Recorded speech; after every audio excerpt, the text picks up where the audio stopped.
message that it's not live in a second. Oh, I guess it is live. All right, let's check. We are live on the TED Show. It is a little after 1 o'clock on Thursday. Happy Thursday, everybody. Praying for all you that do not have power right now, because I did it for 48 hours and that was a nightmare. So if you don't have power, any of you who need a place to work, please message me, because I can arrange for you to work up here in the air conditioning. So I am with my friend. I'm really excited about this because you're one of the topics. The topic we're going to talk about is one that I know the least amount about, so I want to be as educated as possible. Nikki Namdar. That's the Persian way. Namdar. And Vicky, here we go. This is what's going to happen. I'm going to call you Vicky the entire time. Hey, thanks, Rebecca. Appreciate that. Rebecca Frey. She's so sweet. Nikki and I met in the craziest way. And we'll get to all of her story, but this story is kind of funny. So for about a hot minute, I was helping manage a local international singing star. That's the best way to do it. And so I'm never been a music manager before, and he says to me, I've booked this interview and I need a place to do it. So my wonderful friend John Maple allowed us to use his penthouse, which is the place to be when you want to have an interview or when you want to watch the July 4th fireworks, because you can overlook Lake Eola. He's amazing. Helen, we miss you too. I wish you were here. He throws good parties. He throws amazing parties. So John Maple, I'm eventually going to tag you in this if you're not on or don't come on. So Nikki shows up as the reporter, right? The editor. You were the editor, but you did you had a cameraman. Yeah. And then somebody actually asked me what questions, you might have. What's his bio? I mean, I just started this. Hey Dee, I know, it's a bright sunny day, she says. I'm like, what questions? So, but you were so elegant and graceful with him, and we were out on one of John's many balconies in the penthouse, yes, filming, and I thought that Big did a great job in the interview, but I thought your questions were awesome. So, thank you. And she didn't come across at all like some hip chick from a magazine that I didn't know what magazine you were with at the time or who you were actually interviewing him with. All I knew is that I all of a sudden was somebody's manager, and I had to make sure the questions were right. And you were graceful, sweet, and kind. And so I reached out to her on Facebook. We became friends, and then I followed her and all of the things that Nikki has accomplished. Not that she wasn't accomplished when she was doing that, but it's just been an amazing journey, I think, for you. So tell them a little bit about you, where you're from, where you grew up, and then we'll get to all the meaty, nitty-gritty in a little bit. And you look beautiful, buddy. Oh, thank you so much. Thank you for having me. I'm so excited. Cheers. Cheers. Her and her sweet tea, and me and my grape juice. So, I'm originally from New York, but I've been living here for quite Not some Persia. time.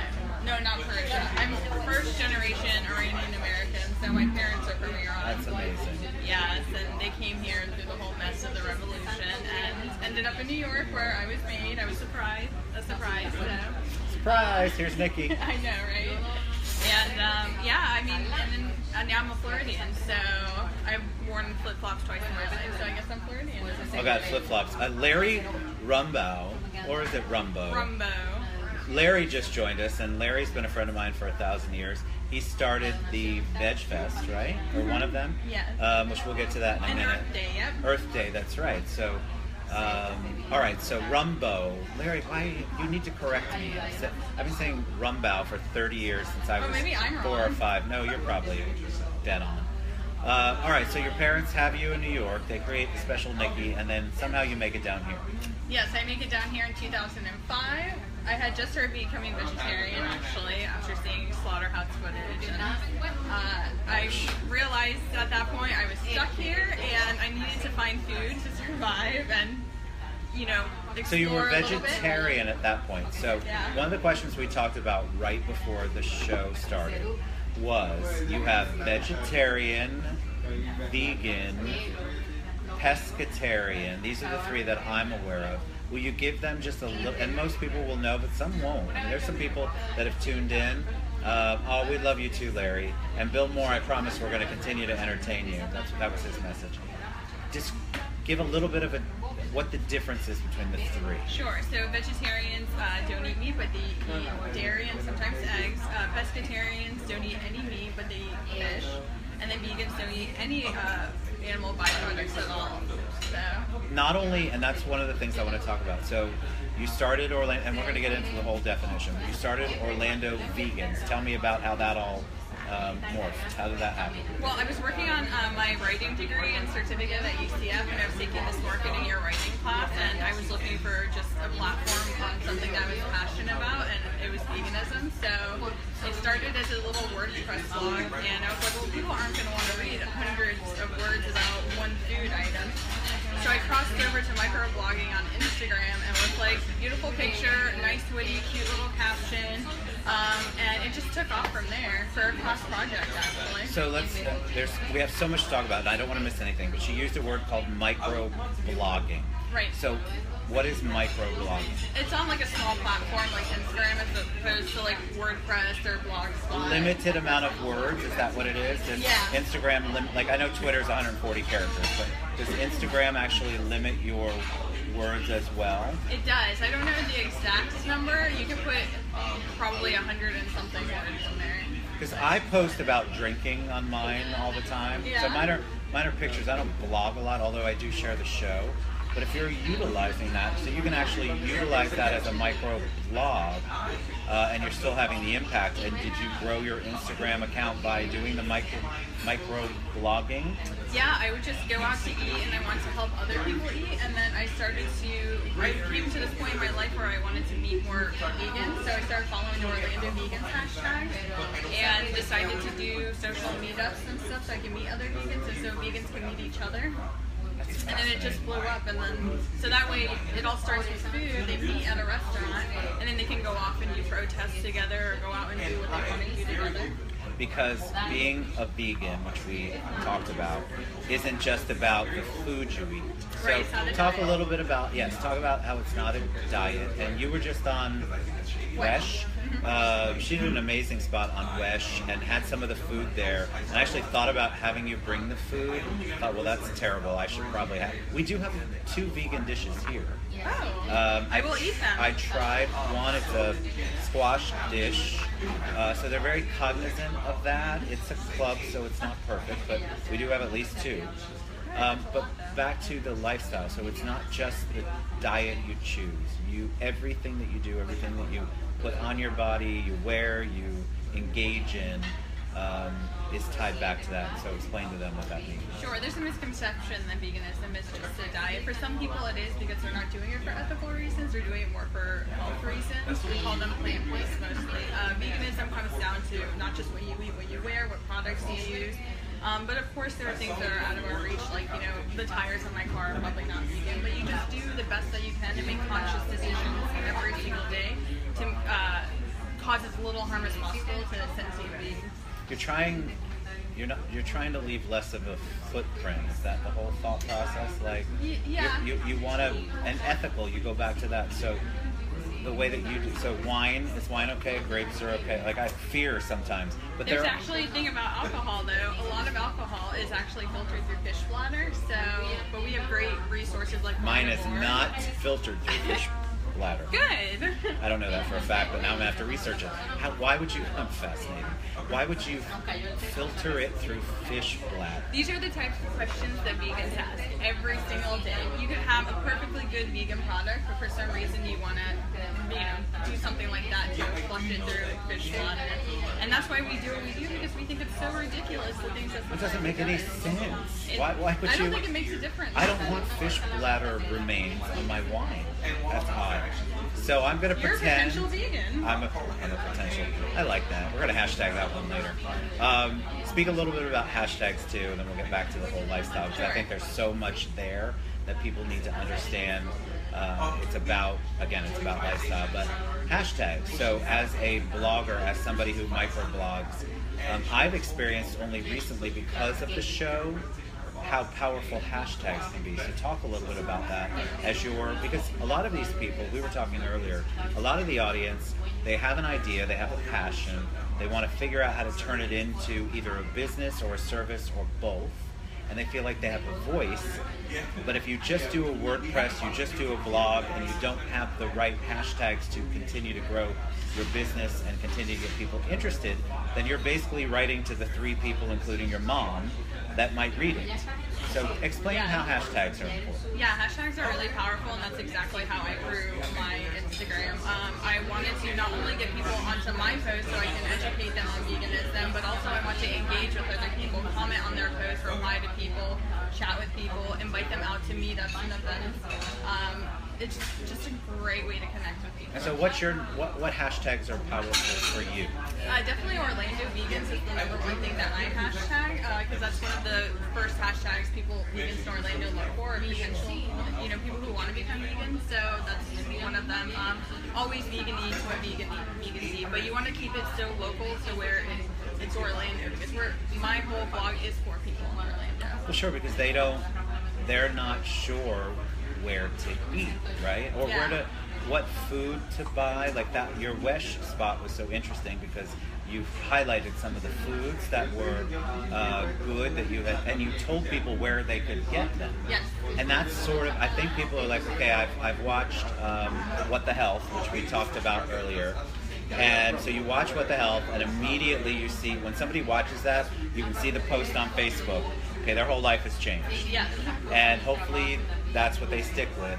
And then they have no idea what to do next. So what would you tell them? So you've watched What the Health, and now you're like, okay, so is the only place I can go eat Ethos, or is the only place I can shop, I don't know, some vegetarian market I've never heard of? They don't know where to go. The resources aren't there. But Orlando Vegans has the resources, which is awesome. Yeah. So talk a little bit about that. So you watched the movie, and if you all haven't seen the documentary, it's on Netflix, What the Health. I have not seen it, so I'm telling you that, all about transparency. But I've heard a lot about it, and you probably have seen it on social media. So you watch that, you go, I've got to change, I've got an issue one way or another, and I want to change. What do they do next in Orlando? Well, they think that, oh my God, I'm just going to have to eat salads and ramen food. And then they go on my blog and they see that veganism is not as isolating as it seems. There's so many of us out there. There's so many restaurants and grocery stores, even non-vegan restaurants and grocery stores have become very inclusive and include products there too. So it's actually so much easier and more in reach than you think that it is. People think that veganism is like this crazy idea that it's never going to happen, but Orlando's actually a great mecca for it. We have so many options. So I think we've embraced it. Like we've been talking on the show a lot lately about how Orlando really has become that mecca for a lot of different ideas and a lot of different lifestyles, and embraced them, and then grown, like had more options for veganism that they didn't have even 5 years ago, 3 years ago. They've really changed. All right, so let's talk about the food. We talked about the food. But what about makeup, products, things that you buy? Because that's also part of the lifestyle that you're talking about. And if you want to be purely vegan, I mentioned this earlier, how do you maneuver through the minutia of figuring out, all right, so this makeup I'm wearing is not tested on anything. And how do you know that's real? What resources, and how does that work for someone? Yeah, makeup and beauty products are really important, and even if you're not vegan, I find a lot of people are against animal testing. Agreed. Bunnies, even dogs are tested on, and I mean, you can go to health food stores, get cruelty-free green products, or you can even go to Sephora and Ulta.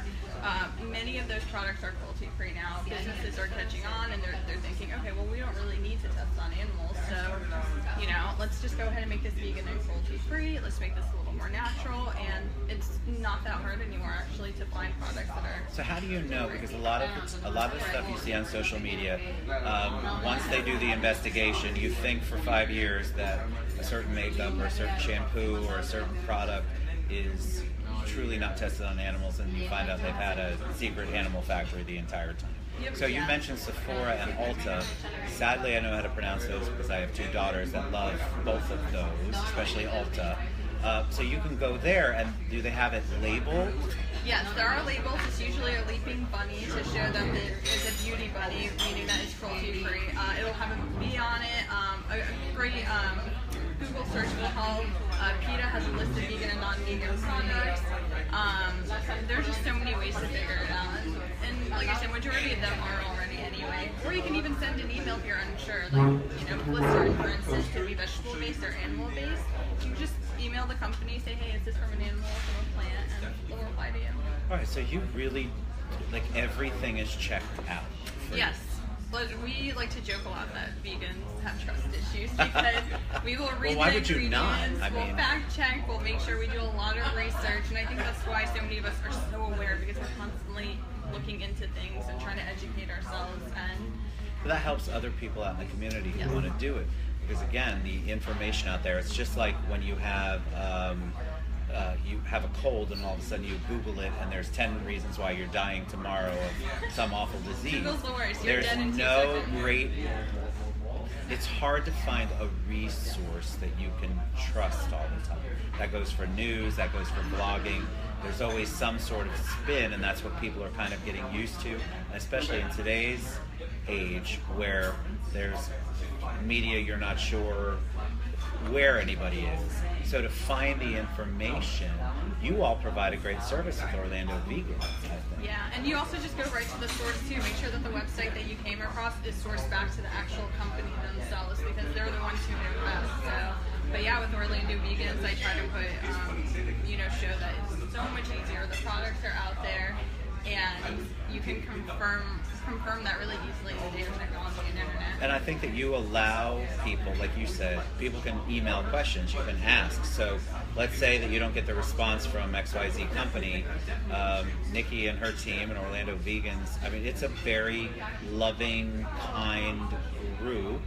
Not that all groups aren't, but you're trying to be helpful. You're trying to be a source of information for people. And when you do that, when you get a request, you're not going to be thrown to the wayside on it. You're actually going to go, okay, here's what I know. Here are the things that I can do, or here are the websites to go to. And you're actually kind of like the Wikipedia of Orlando Vegans, especially. Thank you. So let's talk about let's talk about the business side of it. So you're obviously event planner, writer, blogger.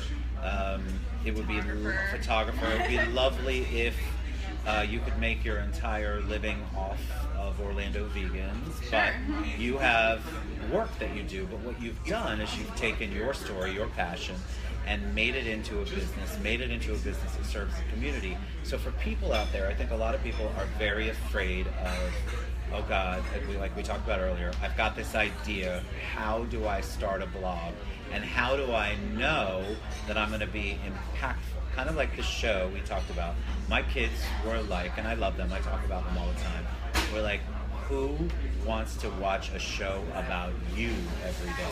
But it's not about me, it's about the topics and the guests and the things that we can do together as a community. And that's what you've done, and you've figured out how to take it and make it blossom. So can you give them a couple of tips on how to do that? You're afraid, you've got a business. How do we start? So you definitely want to find your niche, be as specific as possible, Orlando Vegans, as opposed to something very broad. And know your audience too, know who you're talking to. Obviously I'm not going to put like goat milk up or something on a vegan blog. Correct. And you have to be very careful about what you do post.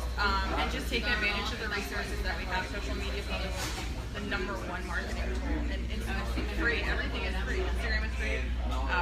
Basic WordPress is free. Take advantage of all of that. Engage with people. Follow hashtags. Comment. Reply to people. And try to meet people too. Get to know them. Because you've created meetups, right? So talk a little bit about that. That's a technology that some of us know about. There's actually an app for it, and meetups are a great way to create a group that has a similar interest. So is that what you did? You created a vegan meetup. So talk a little bit about that and how that works.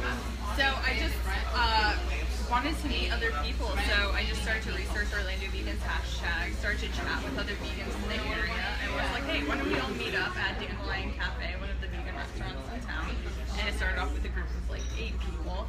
And I was like, wow, I really love doing this. I've always loved bring people together ever since I was little and make events happen, and it always comes together with food. So that's just how it happened. We go to restaurants, we'll try food, try different meals, dishes like that, and everyone comes together. We're happy, we're exchanging ideas, we're learning things, and creating these events is so fun. I always think that a good event entices your sight, your smell, all your senses.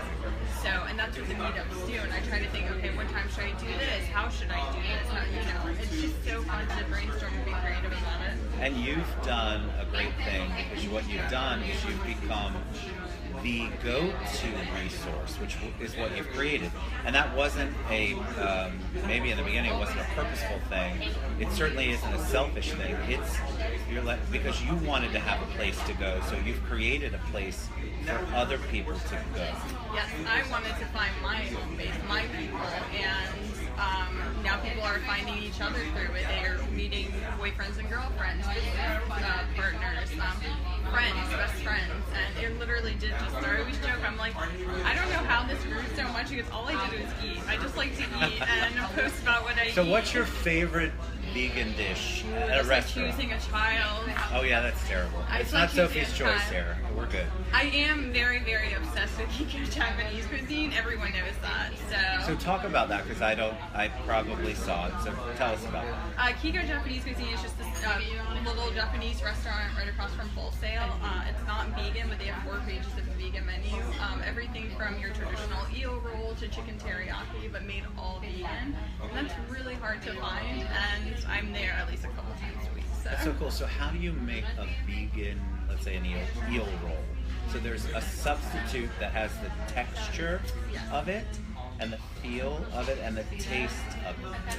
Yeah, I mean, it all comes down to flavor. I mean, if you strip meat down, I mean, it's not going to taste good. It's all about seasoning and flavor. Yes, absolutely. And you just take some nori and wrap up that What's steak nori? It's just this fishy, kind of like seaweed stuff. You wrap that up, it gives it the fishy flavor, and yeah, I mean, we have alternatives from gluten to textured vegetable protein to tempeh to soy. People are afraid that we eat too much soy and gluten. That's absolutely not true. There's so many alternatives out there where you don't eat any of that stuff. And so I didn't ask this earlier, but I'm curious. So you're born in New York, you have Iranian parents. How do you go, what was the thing that clicked that said, I want to be a vegetarian, then I want to be a vegan? Like, was there a catalyst to it? And what was the change? Like, what made you change? Yeah, I was always just asking questions. My parents would put fish in front of me with eyes on his head. I don't like those kind of fish goat brain.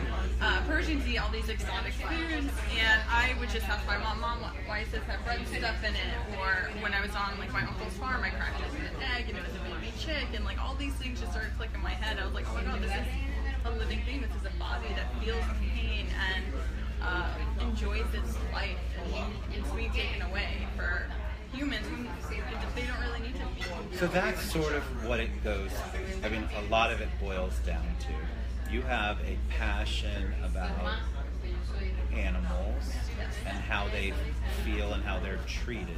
And so that you don't want to eat anything that would have caused them pain or caused the end of their life, and I'm summarizing, so correct me if I'm wrong. No, you're right. And that means also the testing. You don't want them to have suffered for makeup testing or dye testing or chemical testing or anything.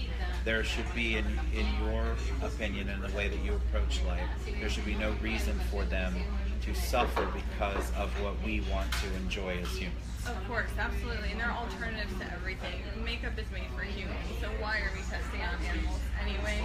We have so many resources. We get our protein, our nutrients, and everything we could get from plants. So there's just absolutely no reason that we need to kill animals anymore. And I have a passion for food. I have a passion for animals, and I'm just here to show that they're not the same thing.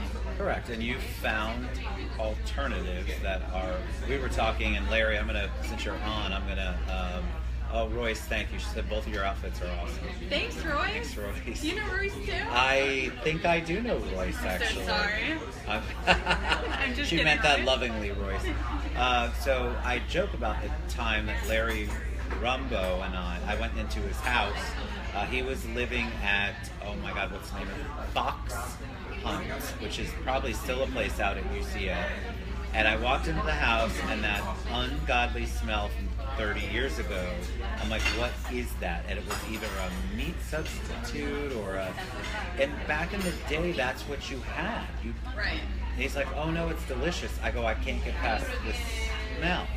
But it's changed. I mean, you can't tell the difference most of the time on things. And so back in the day, that was very forward thinking, and you had to kind of deal with that. If that's the lifestyle you were going to lead, you had to deal with your apartment smelled like whatever that food was. And Larry will tell us. The days of soy ice cream and tofu are pretty much over. We have just so many other things now. So do they go to, and we're already at 28 minutes. I told you it goes fast. Forever. So tell me, do they go to orlandovegans.org? .net. Oh, .net. Yeah. They go to orlandovegans.net, and on there, are there links to some of the resources that you all utilize? Yes. Or is it, okay, good. So that's good to know. So you can go on orlandovegans.net, and then where is your blog housed? I mostly do Instagram, but I'm also active on Facebook. I've got YouTube. I'll be having a meetup shortly. But OrlandoVegans.net is still growing, but we have everything there from the list of social events. A food list will be coming. If you find an animal on the road, what to do, that's on there too. If you want nutritional information, that's on there too. So anything to do with that. And that's the point. I think that from a business perspective, and that's not what she's saying, I'm saying, from a business perspective, you want to be the number one resource that everybody goes to, whether you provide that service or you don't.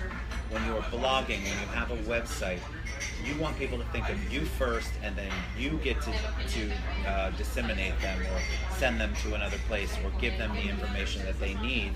And that is so good for your business and for your cause. Thank right? you. I want to make sure that my website and everything is all hub for one thing. If somebody wants to get active in the community, they can go on my website, see where they can protest and all that, where they can find food. And I'm happy Are there to be protests that. in Orlando? Oh, there are. What do we protest? I'm curious because I don't know. SeaWorld is a big one. Oh, that's SeaWorld. No, I didn't see that movie either. Blackfish. The Blackfish. I don't think you even need to see it to know that SeaWorld is good. Oh, yeah, it's craziness.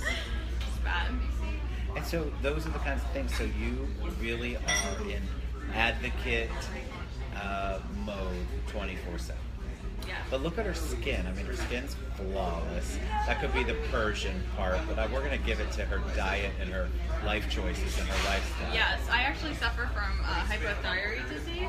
And So hypo... yes, slow metabolism. That's me. I have Hashimoto's. I have Hashimoto's, and throughout my life, we're talking hair loss, brittle I gotcha. nails, weight gain, and then I turned vegan, and I did raw vegan. I always suggest people do raw vegan, and it'll just wipe away all of these symptoms. I haven't been deathly sick in a long time, and a lot of vegans will say that it just really changes your body, and it really gets all the disgusting things out of your gut that shouldn't have been there to begin with. Fascinating. All right, so you are hypo. It's me. So Hashimoto's, which is a funny little name. All right, there you go. All right, so I love you. Thank you so much Thank for you being. for having me. It's Oh good my seeing you God! again. And Charnel set us up back today. I love you, My Charnel. producer at 3 cents an hour is back. We love her. I have to give a shout out. I got my hair cut today by Tracy Smith.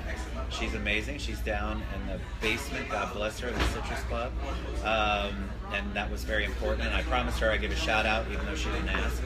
You were awesome. So OrlandoVegans.net, and then from there I'm sure you can find the links to things you need, or you can message Nikki from the site, right? And you were awesome. I'm fascinated. Next time I want you to, and the club will let me do this, I want you to bring up like your favorite snack or two, because I want to try it, because I don't know any better. So we love you guys. Did I say love burn? Wait, Royce wants to know, did we say love burn? I don't know what love burn is, but I'm loving it. I don't know is that love bum or love burn? It says love burn, but we'll go with love bum. Love bum. That's going to be the word of the day. I'll hashtag that. Vegan love bums. you, vegan bums.